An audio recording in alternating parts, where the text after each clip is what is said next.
Thank you. Yeah, no, thank you so much for joining us for this and being open to this.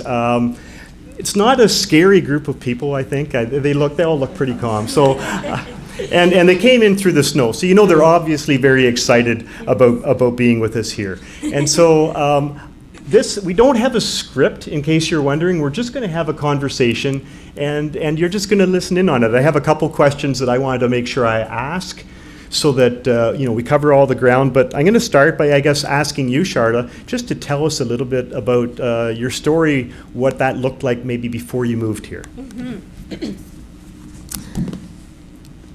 Okay, so prior to moving here, I did grow up in Kitchener housing in that area. So my mom and I lived in sort of an affordable housing sort of project for a long time, and unfortunately there was a divorce in my mom's life that kind of left us unable to keep our home. And so I,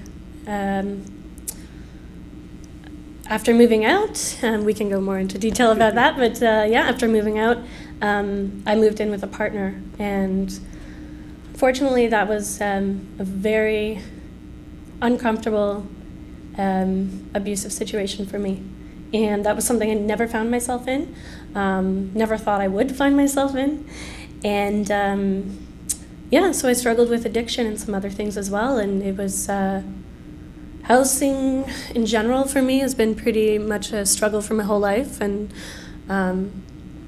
because losing my family home, I never felt like I would have a place that was just mine, that I couldn't, no one could take away from me and take out of my hands. So just overall, home has never really been a place that I've felt I've had. I've always sort of felt that it was something that someone could hold over me and take away from me at any point. And maybe some of you have had something similar. And the experience is, you're kind of just on edge all the time. You never really have a place to relax or a place to feel safe. So that, I'm sure you can imagine, has caused quite a deal of stress and trauma in my life. Yeah, wow, you covered a lot there. Why don't we step back a little bit then and maybe talk about what some of that felt like as you were in housing, doing those transitions with your mom. Maybe share a little bit about what that home life was like for you, if you have siblings or not, and some of the school stuff that you might have been dealing with as well, and maybe that early part of your life. For sure. So we moved to Kitchener I was about in grade 7. So we had lived in Guelph for a while, and it was just my mom and I. When we moved to Kitchener, we lived in the same place for 13 years. So I did my middle school, grade 7, 8, and high school, and some of my college while I was living there. I started working really early as well, and so my mom was always working, and then me as well. I started working when I was 15, and it was just sort of in order to pay my way. And my mom was she was really stressed out. She's working hard to be able to pay what Kitchener Housing deemed was appropriate for our income. And we went to the food bank a lot. We spent lots of time just kind of in between meals being like, oh, what are we going to have next? School, I wasn't really, I didn't like going to school, and I definitely, I had some depression and stuff going on that I didn't really know about, and I think it's because I just kind of grew up around it, and it was just kind of normal. Depression was just normal. It's like my mom, she's working these 40-hour weeks, she's coming home and she's going to sleep. So I did grow up sort of around that mental illness, and I don't have siblings, so I kind of had to figure that out for myself and figure out, okay, that's why mom's sleeping all the time and stuff, right? So the home life, I tended to be pretty independent. Yeah. But overall, like, my mom and I were obviously very close at the same time. But she was just very open about money and how much things cost. And I grew up knowing that she was struggling. She wasn't, never tried to hide that from me. So, yeah. So some tough years there growing up, and yeah, like you said, no siblings to kind of share that load, right? And a mom who loved you but was maybe detached a little bit. Yeah, just too busy with her own struggle, right? Busy with her own struggle. So you graduated high school though, right? Mm-hmm. Yeah. So what did that look like then? Graduating high school and suddenly you're on your own, or have the potential to be on your own and maybe chart your own course separately from the one that you grew up in. Mm-hmm. So I moved out when I was 19, with all the stress at home and everything. I think it was just the best choice for my relationship with my mom, because I love her very much. We'd get on each other's nerves, and eventually, it was the best option for us at the time. So I kind of moved around as 20-year-olds do, and I did that for a while. And for not having a specific place to call home, it didn't really bother me at the time. Now, at this time, I decided to go to college, and I completed a program. Wasn't really what I ended up doing or wanting to do. And eventually, I had a breakup, had to move back in with my mom. So I moved back into that place that I had grown up in and lived in for the 13 years. And it felt defeating, for sure, to have to go back and, one, live in that place again, and two, just to have to admit that I couldn't hack it on my own, kind of thing. It felt really defeating at that time, because I wanted to be able to sort of get off my feet and be an adult. And that's what I thought, an adult has their own place and has a home.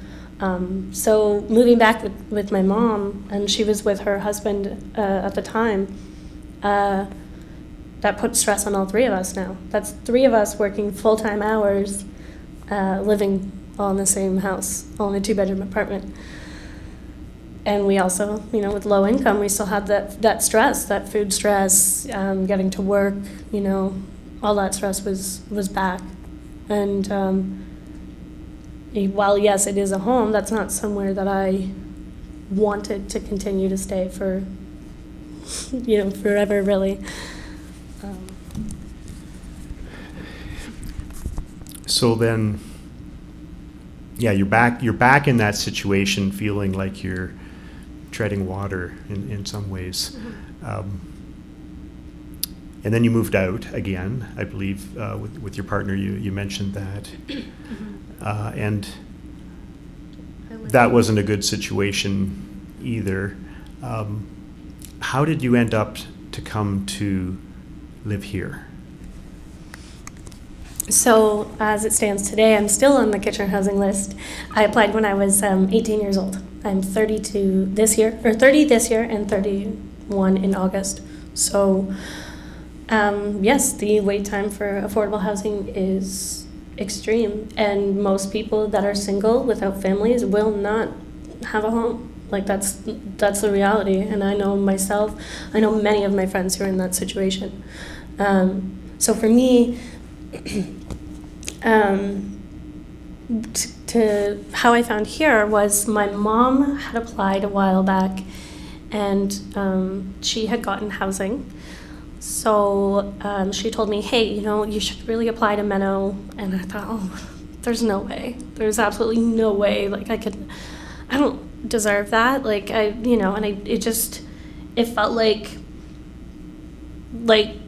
I don't know, buying a ticket for the lottery. I was like, yeah, okay, this will never happen. Yeah, and so I applied for it, and at that time, again, I was living with that partner that was really abusive, and I was struggling with addiction. So I was just drinking alcohol a lot to deal with my emotions, and while I did have a separate bedroom, there was still physical abuse happening. And so I remember applying for the building and hiding all of my forms and everything because I did not want him to know where I lived if I ever got the apartment. And I just remember that time being, my options at 29 years old were move back in with my mom, who at that time was living with a partner, and they were splitting a one-bedroom apartment. So I was getting the couch. And then my other option was to have roommates again at 29. And I mean, I could do it, but I really didn't want to. And I just thought, what do I do here? Do I stay because this is all I can afford? This is like, at least I have a home, and I was spending all my money on drinking and just like, ugh. And one day I got the confirmation that I was given an apartment. And, oh man, when that happened, like even now I still have the email. There's like pictures of when they were building the building, and there's like an island sitting in just, one of the corner units.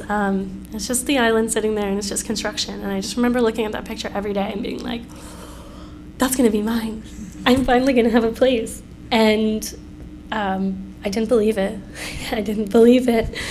Yeah, you can ask more questions if you like. I'll give you a chance. Yeah. You're doing really well. I'm not actually having to ask many questions. You're telling your story. That's true. Yeah. So then you moved in, Mm-hmm. and everything was perfect right away, right? And that's how affordable housing works.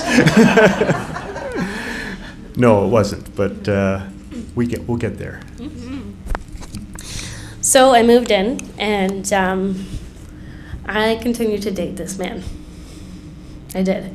It was about a month, and eventually I said, you know what? This is my apartment. You have your own. Get out.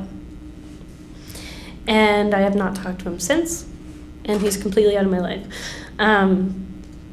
But that was sort of having the apartment was sort of the impetus for all of the change that I went through in the last year, and I'm continuing to grow, of course. But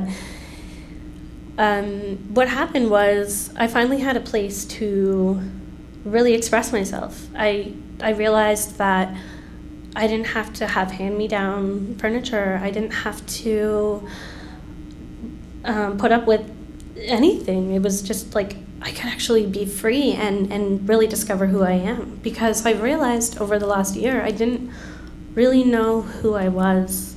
And I think part of my struggling with drinking and with alcohol, I think I was drinking because I was so unsure of who I was and so uncomfortable in that sort of fight or flight mode all the time, it felt like. So having a place to really come home to that was just mine, that nobody could touch, it really helped me get into a headspace where I was able to think about myself, what I liked, what I wanted, what I didn't want in life. It made me really take the time to reflect on what home meant to me, and I realized that I didn't want to drink anymore. And it's still hard. There's times where it's still hard for sure. But after a few months of living on my own and really having that clear head and that space for that thinking and reflecting, I just thought that's not the road I want to go down. So, having that space, it really helped me to grow and to see that I can make something way better for myself than what I was just given in life. Like, I moved in with I had my mom, we had that place. now I have my chance to make my life how I want it. And I've been so fortunate. Like, I still, to this day, guys, I truly wake up every single day and think, this is mine. And it's unbelievable to me. And it's all thanks to people like you. And like, I'm just so grateful, truly, to be here, to have a place that I can be safe. And I just want to thank all of you, truly, for helping me get a home. And I just hope that you realize how much of a difference that you make. My story may have, some trauma and some sad parts, but my story is being rewritten now, and I have that chance. So thank you, everybody, truly. Thank you.